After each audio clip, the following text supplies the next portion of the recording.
All right. So, have you ever listened to a song or listened to like your favorite artist in an interview and you're like nodding your head or bopping your head to like, oh wow, I can relate to this person. I relate to this lyric of the song or whatnot. Well, that's all part of learning how to language well. And with that being said, there's just like 3 points of learning how to language well, and that is knowing it first of all, learning your audience.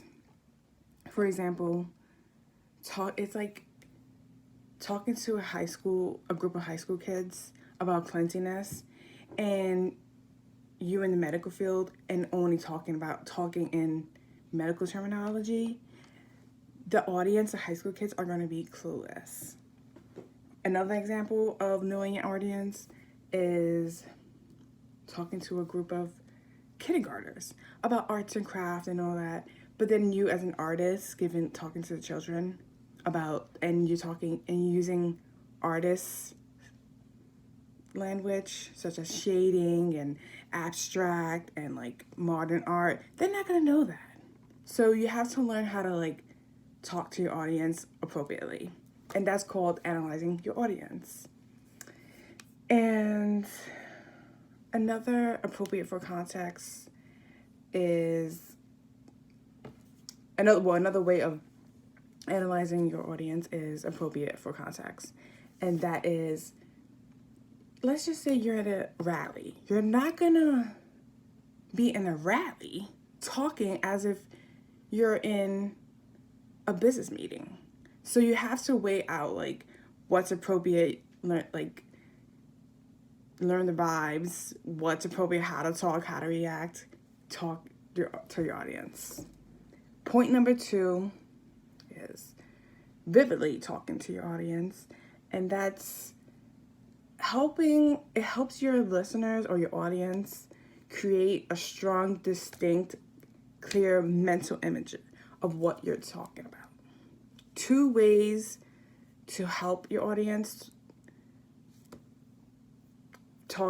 listen vividly, I guess, is imagery. The goal of imagery is to help your audience create a mental picture of what you're saying. Okay. And concreteness.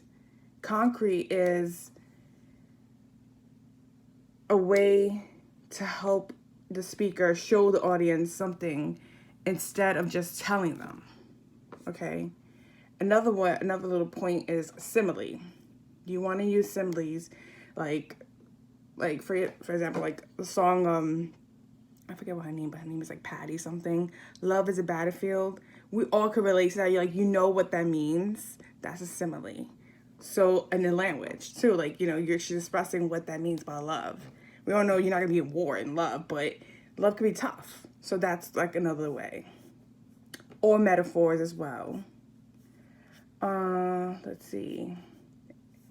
You want to be able to use inclusive language to your audience. You don't want to use generic words. And when I say generic words, that means like, oh, you're telling a story just to relate to your audience, and you keep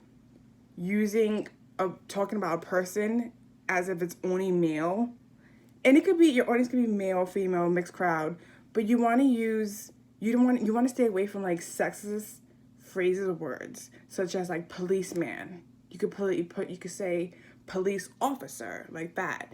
Things like those are little things that I guess it's a habit we tend to use like generic words, but those are little hints, or like a man. Like, I don't know, or gender type jobs. That's one of the things. Gender type job, or businessman. You could put business person, fireman, firefighter, stewardess, flight attendant, so forth. And like same thing with ethnic and sexual orientation. Just want to be like gender neutral, things like that. Disability, that goes in hand with like generic fillers, I would say. You want to put that's a new term.